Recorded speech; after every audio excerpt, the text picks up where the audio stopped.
আমাদেরকে মৃত্যুবরণ করতে হবে, কবরে সওয়াল জবাব দিতে হবে, আমাদের হাসর মিজান পুলসিরাত আমাদের সামনে অপেক্ষা করছে। আর আমরা চাই জান্নাতে যেতে। কোথায় যেতে?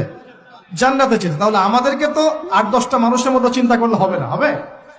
অতএব জীবনের প্রতিটা ক্ষেত্র আল্লাহ পাকের ওহীর বিধানে যে চলবে, ইনশাআল্লাহ সে সফল, দুনিয়াতেও সফল, পরকালেও সফল ইনশাআল্লাহ। আর আমরা ইসলাম কারো উপর জোর করে চাপিয়ে দিব না। দিব? ইসলামের মধ্যে জোর জবরদস্তি নাই। লা ইকরাহা ফিদ্দিন, দ্বীনের মধ্যে কোনো জোর জবরদস্তি নাই।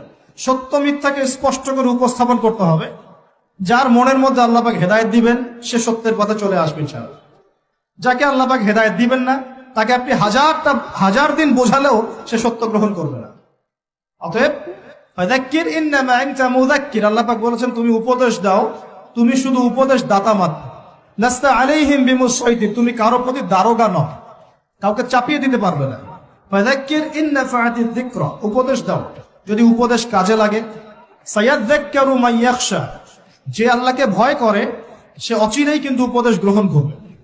আল্লাহ পাক আমাদের সবাইকে আল্লাহর উপদেশ অর্থাৎ কোরআন সুন্নাহর ওহীর জ্ঞান অর্জন করার তৌফিক দান করুন।